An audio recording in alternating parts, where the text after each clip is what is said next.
Joe, do you have a copy of the agenda, or do you need one? No, I don't need one. You know, Pledge of Allegiance first? What? Pledge of Allegiance first? Oh, do you do that?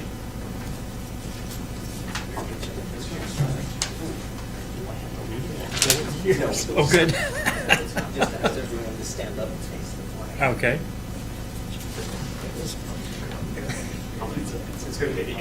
Thanks for the heads up.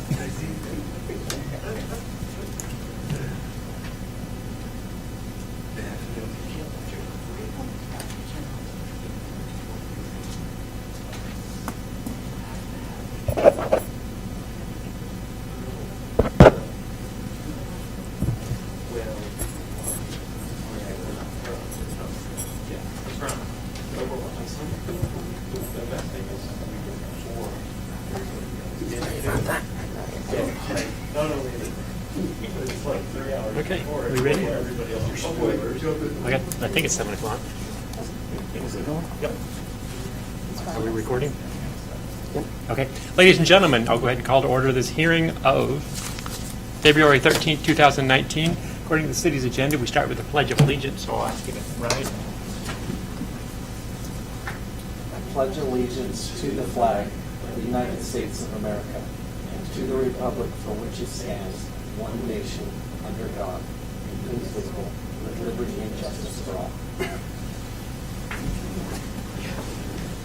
Okay, this is the hearing for, let me get the number here real quick, Granger two-lot short plat, SPL 18-2, CAP 18-2, SSD 1801, and SEP 1807. My name is Joe Turner. I'm the city's hearings examiner. I'll start with some brief announcements and a summary of the process that will follow, so everyone understands how you can participate in the hearing. I start by saying I am not a city employee. I am licensed as an attorney and trained as a planner. I serve under contract to the City Council. I say that so you know you're getting a somewhat independent review of the application before me tonight. My role as a hearings examiner is to conduct the hearing and make decisions about certain land use matters in the City of Woodland. In making those decisions, I am required to apply the city's existing laws. I am not a policy maker. I don't have the authority to vary from or change the laws. If you think the laws need to be changed, you can work with City Council and Planning Commission to do that. But state law requires that this application be judged based on the laws in effect when the application was filed. As a hearings examiner, I'm to provide an unbiased decision maker. I believe I am unbiased with regard to this application. I have not had any pre-hearing contact with any of the parties regarding the substance of the application, and I don't have any interest in the subject property or any of the surrounding properties. But you have the right to challenge my impartiality, to argue that I'm biased in one way or another, and you can do that when it's your opportunity to testify. Procedure will follow. I'll start by asking staff to summarize their staff report, copies of which are available outside the room there. And the applicant will have an opportunity to present their proposal and respond to the staff report. If anyone else wants to testify in support of the application, they may do so. Then anyone who wants to testify in opposition or with questions or concerns. That should cover everybody that wants to say something about the application. You'll fall into one of those categories. Once everyone has had an initial opportunity to testify, I'll give staff and the applicant an opportunity to respond to the testimony that was offered. If their response includes any new evidence, I will give everyone a chance to respond to the new evidence. Otherwise, I'll close the public portion of the hearing and announce what I'm going to do. Generally, I will issue a written decision within about 2 weeks after the close of the public record. I'll send that decision to the city, and the city will send it to parties of record. So if you testify orally or in writing before the close of the record, you'll be sure and receive a copy of my decision when it's issued. When you testify, please come on up to the podium here. We need to make sure you're on a microphone. Our hearings are recorded. That's part of our record in the event of an appeal. Please begin your testimony by stating your name and your full mailing address. Please spell your last name so I get it right. And if you represent someone else, please say so. There is no arbitrary limit to the length of time you can testify, but your testimony should be relevant to the applicable approval criteria which are set out in the staff report. I do note that the purpose statements are not an approval criteria. Those broad goals set out in the purpose statement are implemented by the approval criteria. So I can't rely on the approval criteria the purpose statement as an approval criteria. Also, please don't repeat testimony offered by yourself or earlier witnesses. I take good notes and I can review the tape of the hearing if I missed anything.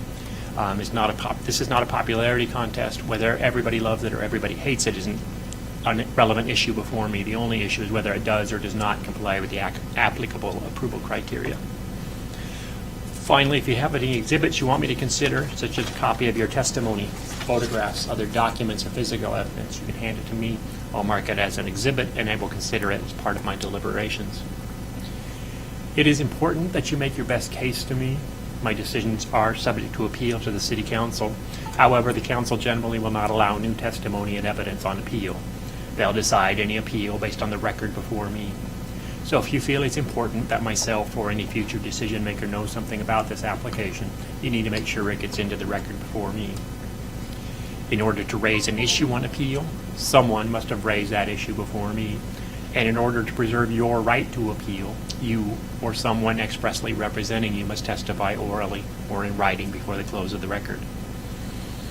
If you feel you need more time to prepare, you can ask me to hold the record open or continue the hearing. If I hold the record open, you'll have an opportunity to submit additional written testimony and evidence before I make a decision. If I continue the hearing, we can come back and do this again at a later date. But if anyone wants me to hold the record open or continue the hearing, you must make that request before the close of the hearing tonight and provide some support for why whatever you want to submit during the open record or continuance, why that information couldn't be submitted at the hearing tonight. Unless there's any questions, that concludes my introduction. Mr. Goddard.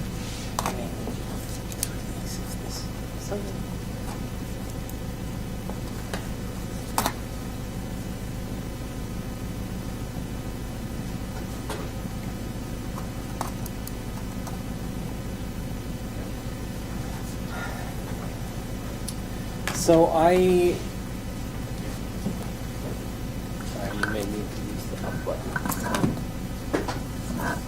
Technical issues? Yes, the clicker with the remote controls. Thank you, Mr. Examiner. My name is Travis Goddard. I'm the Community Development Director for the City of Woodland, and I'm here to do the staff presentation for this project tonight. If you take a look at the screen, you'll see that we have a presentation prepared. Carla, if you could go to the vicinity map for me. So this property is on the bottom part of that map next to Horseshoe Lake, just to the west side of Horseshoe Lake. It's marked with a star, which denotes the site. And the next photo, or the next slide, is the aerial of the site. You see Horseshoe Lake to the right, to the east, Pekin Road immediately in front of the property, and the property is identified by the circle on that. I have a close-up for the next slide is the aerial photo. It shows the existing structure, the existing shed, and the trees that are in there. You can also see that there are neighboring houses on Raspberry Lane and to the south on Sagawa Lane. Gives you an idea of the site that we're looking at. Next photo. So this is the short plat that is being proposed. It is a two-lot short plat, one existing house, and they're dividing off a second lot which is identified. It looks like it's Lot A, but it's not. In fact, inside the building envelope, you'll see that it says Lot 1, and then the lot size of approximately 10,000 square feet, and Lot 2, and that box is inside of the existing house footprint, and it's almost 12,000 square feet, and that represents the lot, not the structure size. So the prominent Lot A and the parcel number, that was from the original subdivision. It's part of the background on the site plan. So you can also see that there's, to the south is Lot C from that same plat map. So I wanted to make sure that you see that in context. There's also a couple big prominent things there, and that is there is a line that goes through the existing shed and in front of the house for Lot 2, and that is the 200-foot shoreline jurisdiction. And the reason why we're here before you tonight instead of doing an administrative short plat approval, and that is because this property is within the shoreline jurisdiction of Horseshoe Lake. So we're doing a substantial shoreline substantial development permit. So if you could do the next slide, please. So we received one public comment on this, and the issues that were raised is setbacks not meeting code, lot width not meeting code, that the land division is inconsistent with the character of the neighborhood, and the neighbor's expectation for privacy and the desire for the land use application to be denied. Next slide. Thank you, Carla. The issues that staff had prepared in the staff report and in response to the public comments is broken into two categories: the shoreline substantial development and the critical areas. Typically, when you're dealing with critical areas, there are three levels of protection. There is avoidance, minimization, and mitigation. Avoidance being the avoidance of any impacts.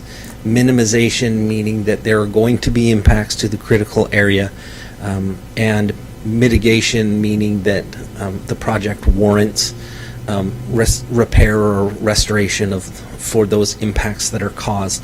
In this case, the applicant is proposing avoidance of those impacts by designating a building envelope on the proposed lot, and staff has addressed this through adding shoreline and critical areas notes to the face of the plat, so that when it gets recorded, the current and future owners will know when they buy the property that there are encumbrances that affect the property. The short plat itself is kind of the other permit that we're looking at. It is a two-lot short plat, and the zoning is low-density residential 8.5. What the 8.5 stands for is 8,500 square foot minimum for lot size. The setbacks, which were raised in the comment letter, the setbacks from the front are 25 feet, and the front is basically designed as having frontage on a road or a street. The rear setback, which is the line that's most distance from the front line, is 15 feet, and the side yard, which is basically defined as any lot line that is not a front or a rear, and it is 5 feet.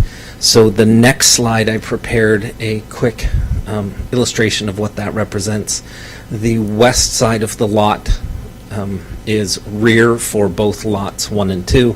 The frontage along South Pekin is the front lot line for both lots, and then there are various funky side lot lines that represent the setbacks. Next slide, please. The issues that was raised identifies the fact that there are significant inconsistencies in the woodland code which need to be cleaned up, and this is one of the ones that is on my list for fixing in the woodland code when I get a chance to. And that is, there's an inconsistency where it talks about the lot width is defined as the horizontal distance between side lot lines measured at the required front setback line. And one interpretation of that is you go to the front lot line, you measure back the 25 feet, and that would be the required front setback line. Part of the problem is we don't have a definition for front setback line. We also have a code standard, which I'll get to in a minute. That setback is technically the front yard setback. So there's kind of this disconnect between what is a front or a required setback and what is a yard setback. So that's a relatively minor, but it is standard practice, and the city has done this in the past, that we've implemented setbacks based on building envelopes. And part of the reason why I know that is because our code specifically allows for pipe stem lots, or what's also known as flag lots. And the definition for that is 1708-472, and it refers to a figure which helps guide the interpretation of lots, and that is 1708E, and I have an excerpt of that right here, and what it shows, sorry if you could back up one. So what it shows is that a pipe stem lot is something that has a large buildable area, but not necessarily what might be considered by that definition as a front setback width.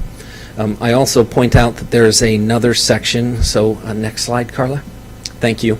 That the code section for single-family residential, you're looking at the front yard setback under C, rear yard under D, and actually if you go down below, it talks about the minimum street frontage in feet, and it says 15 feet is the minimum street frontage, and that is meant to for the implementation purposes of flag lots and pipe stem lots, that flag stem has to be at least 15 feet to provide utility and access easement to the building envelope. And so one of those inconsistencies is it says minimum lot width, but the minimum frontage are right off the bat, there's that inconsistency. And so staff has previously approved pipe stem lots, and so it seems inconsistent for us to stop doing that just because there's a new planner on board. So next one, Carla, thank you. So some of the other issues cited in the comment is the land division is inconsistent with the character of the neighborhood and the neighbor's expectation of privacy. As you mentioned in your introduction, staff is also obligated to go by the city code, and the lot size exceeds the minimum area. It's consistent with zoning, and it's consistent with the comp plan designation as residential. So the use is fitting for the neighborhood as defined by the comp plan. Also, the desire for the land division to be denied. The subdivision or the short plat in question meets the subdivision standards, and that the LDR 8.5 is consistent with the comprehensive plan, and the plat is consistent with the zoning standards. So that's why staff recommended approval of the subdivision. And so the last slide is a recommendation of approval with conditions as outlined in the staff report. I do need to point out that there is one correction that needs to be made to the staff report. It's short plat finding number 1. What page? Page 13. The address? Yes, the address is not Gun Club Road. So if you could add a condition, and it also references short plat condition number 3, which is the notes and face of the plat issues.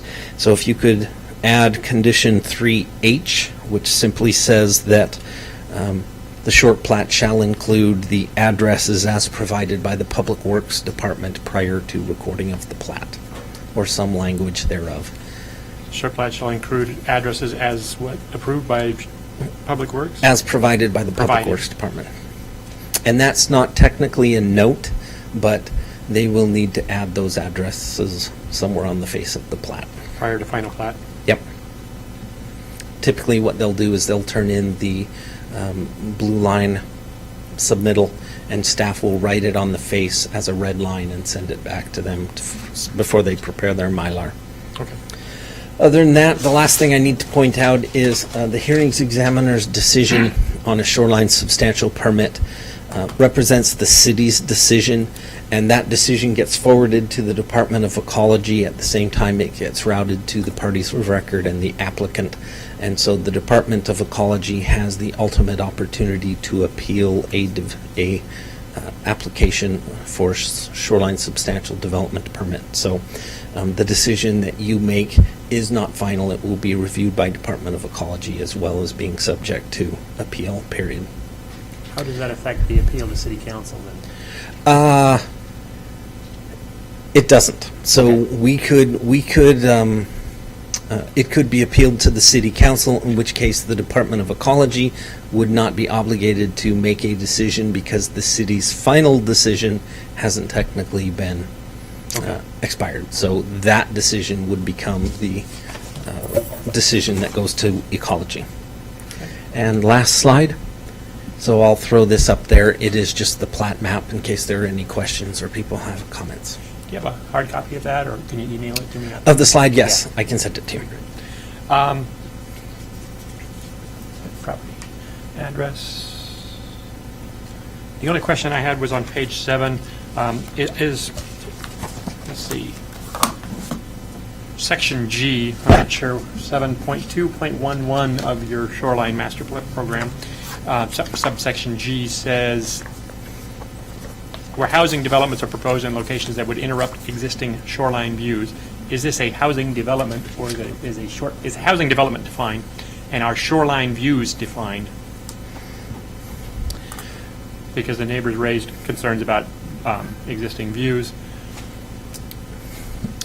Looking at the aerial, there's a lot of trees in between the neighbors and the lake, but I want to just give the city a chance to address that as well. Yeah. Yes, that is a good question, but as I mentioned, the proposal will not remove any vegetation which would improve the view, and the impact issue is of more the the impact of residents. the house would be outside of the shoreline. So this there- doesn't, because the house is outside the shoreline, that standard doesn't apply. it would not be subject to that standard. Okay. That's my interpretation.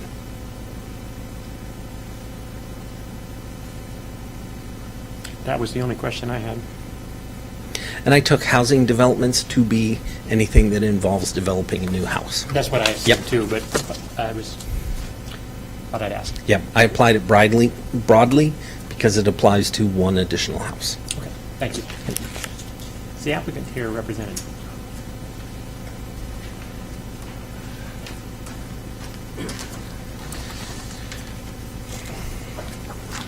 My name's David Spencer, and I'm with Jolma Design. Let me get the address. 10 South Parkway Avenue, Suite 201, Battleground, Washington, 98604. Mr. Spencer, is it with a C, Spencer with a C or an Yeah. S? SPENCER. Thank you. And we were hired by the property owner, Lance and Dion Granger, and I just wanted to kind of briefly go over the fact that within the shoreline zone, we're not bringing in any of the major utilities. It's just the roadway. So it's just a gravel and or paved, however they end up doing it, roadway, and it's a shared access onto Pekin Road. So we're not creating a new driveway drop. And can you go back to that slide? The aerial? Yeah, the one with the plat.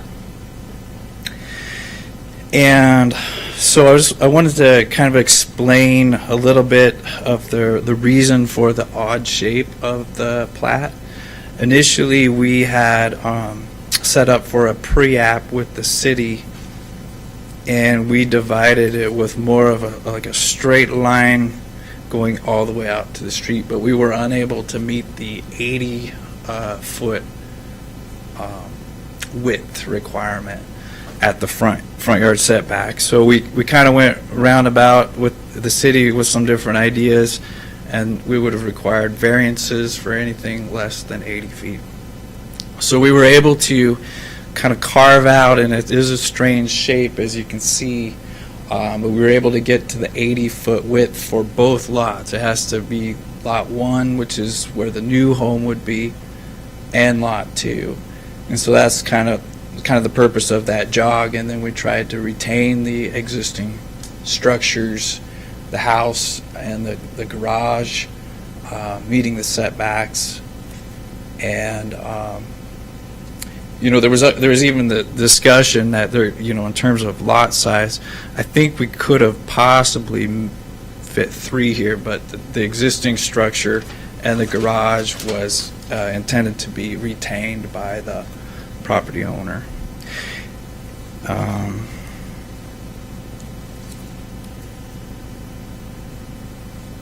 Yeah, I'll be available for any questions. I'm supportive of staff's recommendation of approval. If you have any questions, let me know. Okay, thank you. Okay, thanks. Just 1 second, I think my pen's down. Grab another one. Does anybody else want to testify in support of this application? Seeing none, does anybody want to testify in opposition or with questions or concerns? Who wants to go first? I think it's probably the better way to phrase that. Evening, Mr. Turner. Good evening. My name's Stacy Gildersleeve. Last name's Gildersleeve. First name has no E in it. Stacy. Thank you. Myself, my next door neighbor who is here as well, he hasn't decided if he's going to get up and testify yet. We received a letter from the city that showed the same exact area, plot layout. And so I just did research into what I thought were the codes for the city. And so the issue, I don't know if you have gotten a copy of the letter. I did. You do have a copy Yeah. of the letter? Okay. And so I did research, and what seems apparent to me is the front of the structure has a property line going parallel to it, and it's well under the 25-foot that's stated, and in fact, it looks like it's about 5 feet. When you say the front of the structure, you're talking about the building envelope Yes. on lot 1? Yes, sir. Okay, the one, there's no structure there.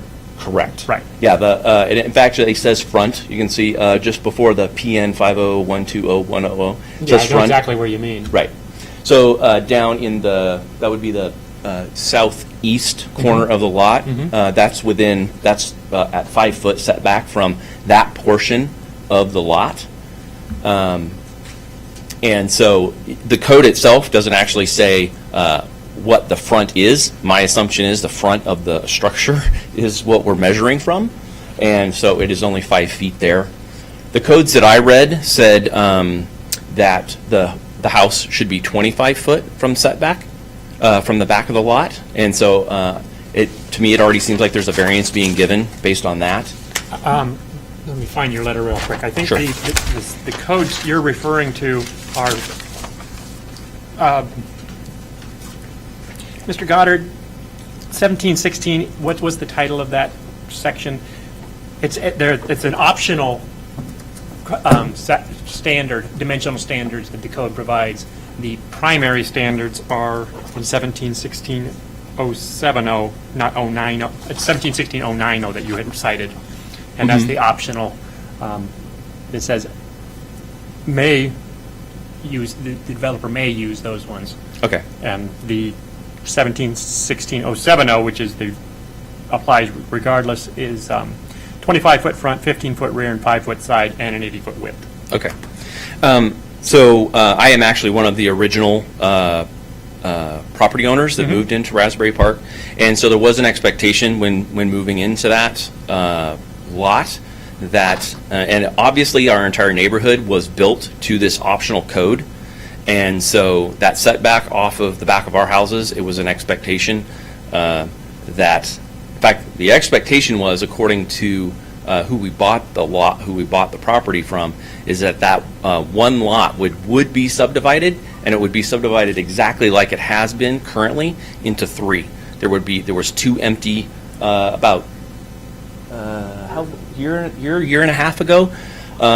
What's noted is lot C, and right next to that on the other side of the utility, those were improved and houses were put on there. Let me ask, just so. Yes.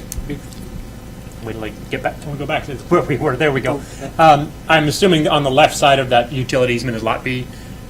Just so Probably, yeah. Okay, yeah, well, we we'll can call it assume lot that. B We for will, now. yeah. So lot B A, which is the site, B and C were all the lot you're referring to that was It was behind- empty at the time our Okay, development was put in. That was one lot when Yes. when you moved in. Correct. There's a whole triangular section that's bordered by South Pekin Road, Uh-huh. Sagawa Court, and Raspberry Lane. And I think the person who owned it couldn't get what they wanted from Sun Country Homes when it was built, so they decided not to sell. And, but we were told that it would be divided into the 3 lots, which it currently is, and that seems reasonable because the houses are well off of the property lines. And for myself, and in fact, I'm speaking for almost everybody that is on Raspberry Lane there. You can see in the letter, I went down the street and I asked people to read through the letter. They read through the letter. They decided whether or not they wanted to oppose this. And so it's really just the expectation that 15 feet, despite the fact if it is to code, seems much closer to the property line than was the expectation at the time that the neighborhood was built. And so I have no opposition to the lot being divided. I'm not worried about that. It's the proximity of the structure to the property line. I would guess that it's going to be a 2-story structure because the footprint is such that I don't believe a 1-story structure would be built. And with a 2-story structure, the invasion over a fence and things like that, that's going to be able to look down into my lot, my neighbor's lot, and the one adjacent to that as well. So it just, and not to mention, they've been working on the lot, and when we say no vegetation is going, I just heard we weren't going to have any vegetation removed. The person that owns that lot right now has been working like crazy to remove vegetation, and specifically, it's between that lot and mine and my neighbor's lot. Yeah, they're not removing vegetation within the shoreline area. They That's are where not. it's regulated. They are not. And that's where it's regulated. Ah. Outside the shoreline area, the city doesn't regulate vegetation removal. Got it. Okay. And then the other thing that I heard was that the view change. Now, when you look out the back of my windows at my house, you can see the trees. I would say every tree that is on that lot A. And I would say by removing any trees, that would not improve the view. In fact, I do not want to be able to see farther than that lot. And we already have a noise issue with being able to hear Yeah, they're not proposing to remove any trees either. none. None. Not That's even outside the 200 That's my foot? understanding. I'll check with the applicant and staff to Okay. confirm that, but that's my understanding. Okay. They could, I assume, remove some trees within the. It'll be shoreline- difficult outside to put the shoreline. structure there without Okay. removing trees. Yeah, I'm, Well, they just said they're going to use a common driveway. Yes. There isn't going to that's be what an they're showing additional their plan drop. as well. That the existing driveway is going to be split, the property line is basically centered on that existing driveway drop Okay. as proposed. Let's see, what are their notes here? And the other thing that's concerning is Mr. Goddard did note that there is inconsistencies in what is setback, what the widths are, where they're determined, and this seems really strange. It seems like if there had been any portion of either of these 2 lots that were at 80 feet, that they would approve this, and that seems very strange. And it is a very weird lot configuration, and the fact that those two, the new house and the one that is already there, will only be 10 feet apart from one another, it just seems odd. Even that would be a privacy issue between those 2 homes. So it just doesn't seem to be in the spirit of low density, in my opinion. And I would just like you to consider the fact that it's really going out of the norms of all of the other properties that are built there, and it's going to look strange. It's going to be this is almost a flag lot of sorts. And as far as I know, there's nothing that says. I know it doesn't say they're not allowed, but it doesn't state how to do a flag style lot in any of the code.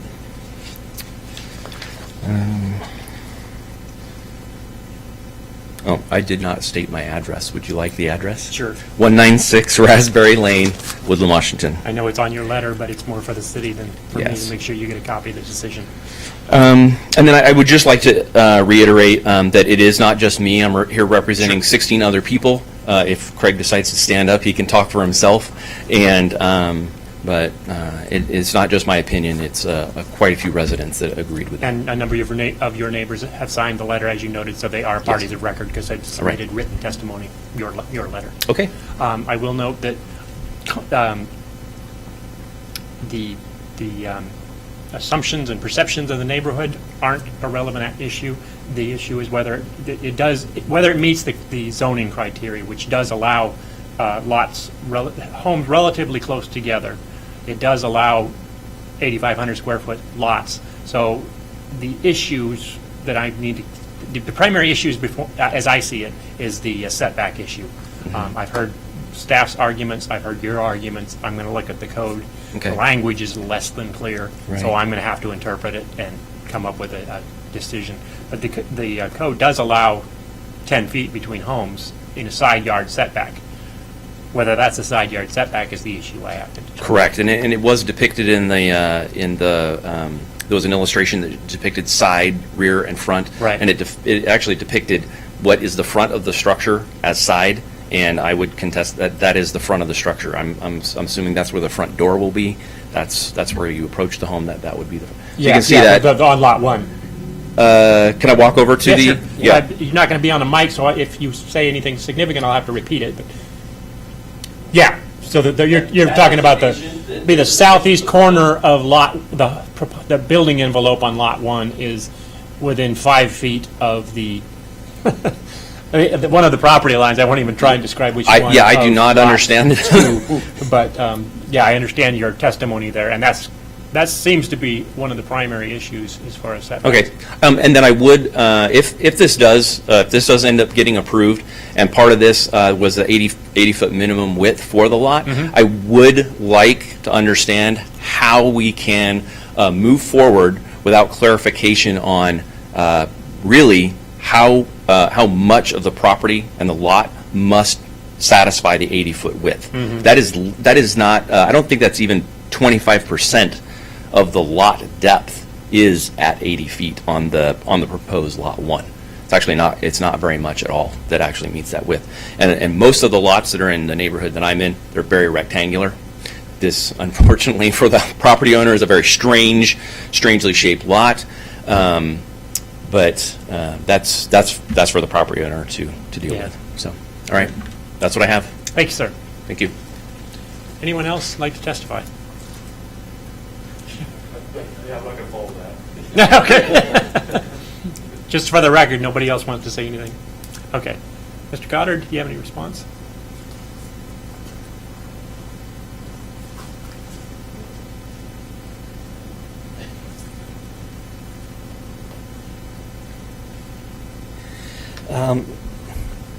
So the point that Mr. Spencer brought up, and that is the funky shape was to accommodate the width.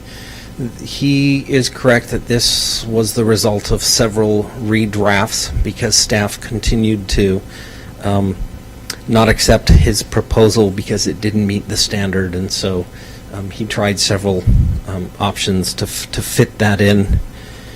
The Mr. Gildersleeve brought up a couple issues. The code section 090 that you were referring to, that special setbacks, as far as I can tell, the reason why those increased setbacks are an option is because it allows for additional height. And my presumption when reading that code section from the very beginning was, in return for a higher height allowance, the response was to allow for larger setbacks to accommodate for that invasion of privacy issues that were associated with it.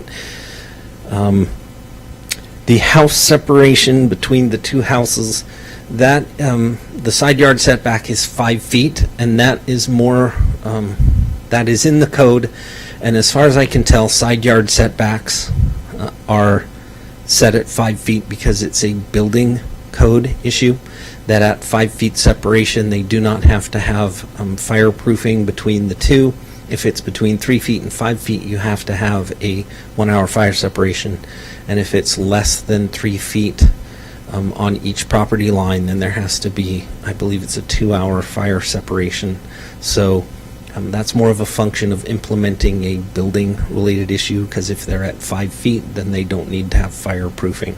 So it's kind of the planner's planning code that's in support of the building code. So variances that bring buildings closer is more of a building function than it is a planning function.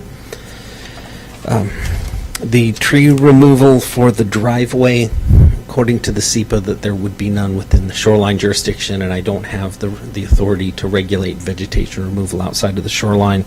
And those were really kind of the only comments that I caught. And so if you have any other questions for me, I'd be respond to that. Thank you. Thank you. Did you want to testify in response to the comments, Mr. Spencer?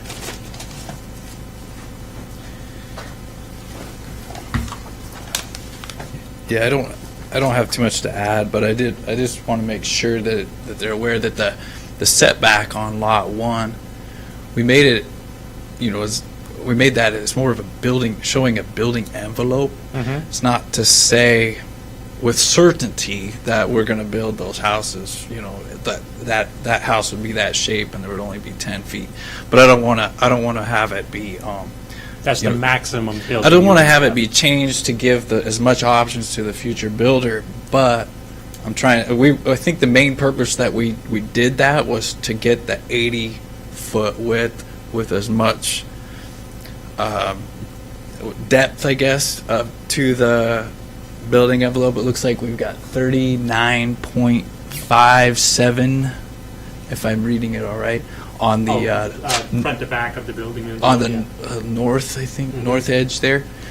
So we were trying to meet the 80-foot, meet the setbacks, and talk to the city, and the 5-foot side yard setback seemed appropriate between structures. And so, anyway, but again, I don't want to restrict what the builder can do, but just what I understood is they most likely are not going to build out that full envelope into that corner. So just letting that be known. And then I heard what Travis said about the other neighborhood, and I'm pretty sure this lot is, maybe this is some history that I'm not aware of, but I think this lot was part of the short plat, which was independent of that other neighborhood. Yeah, I think that's what Mr. So- Gildersleeve was saying, is Yeah. that occurred after the Raspberry Park.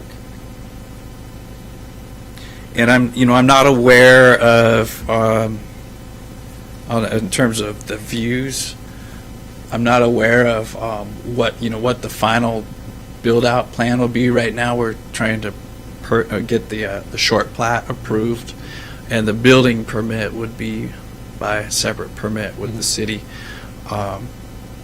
And I guess at that time, they would be able to see, what, if it's a 2-story. Okay. I don't know whether Design, it's ranch style or 2-story.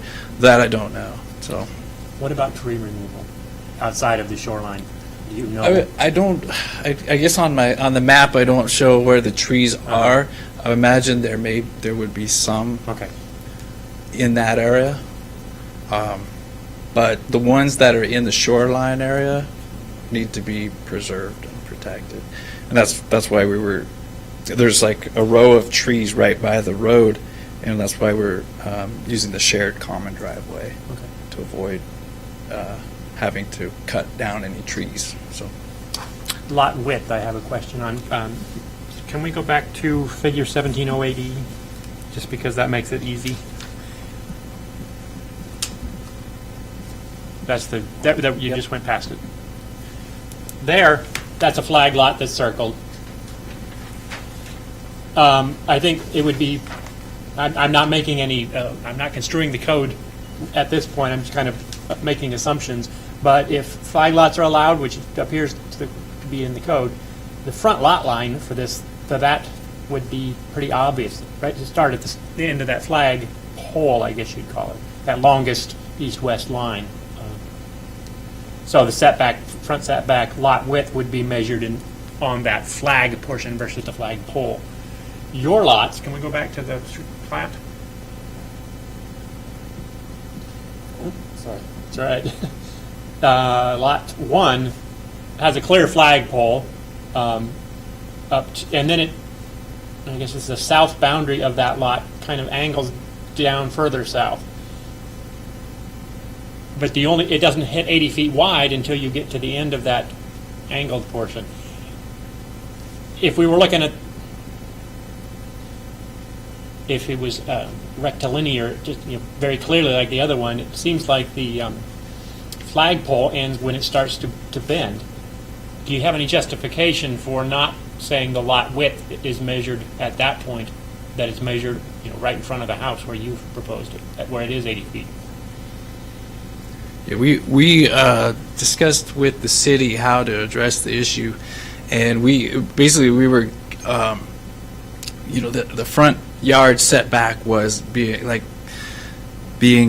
don't know if the right word is conceded or whatever. We agreed to move it back farther with the flag stem to get to that point, because that's at the point where we needed to meet the 80-foot. So I don't know if that answers your question exactly, but we were, there was a time when we were trying to push that front yard setback closer to Pekin Road to allow for maybe instead of to almost rotate the shape of the building envelope so you could build out farther, but it wouldn't meet the 80-foot width dimension at the front yard setback line. So we pulled it back farther. I see why you did what you did. Yeah, I mean, it's a But complicated I'm not sure geometry. How the issue. code gets you there, I'm not as generally in other jurisdictions where I do this, flag lots are more defined, and the front setback of a flag lot is measured from the boundary of the flag portion of the lot rather than the pole where it hits the street. Here, you're measuring the setback from the street, but the width a long way from the street, right in front of the residence. And it seems to me that that's not quite consistent with the code. So you would say 15 feet from that jog? That would be one way to interpret it. I know. Again, if we had that perfectly rectilinear, it would be pretty clear. The front setback would be from the flag portion of the lot rather than the pole.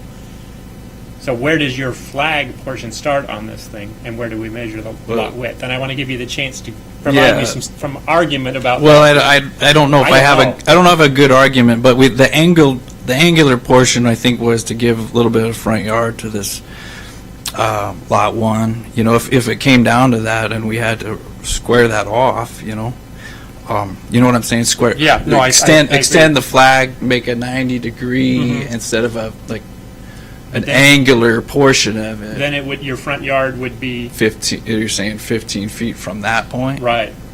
so we would lose 10 feet on our building envelope.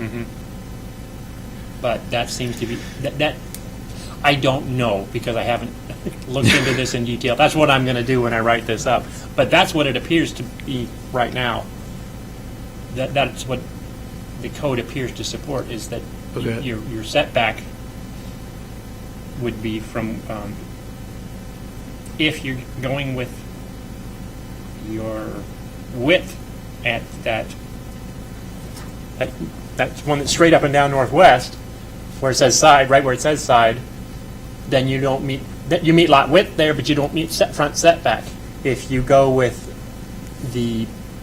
measuring the front setback from where it starts to angle, you meet front setback, you don't meet lot width.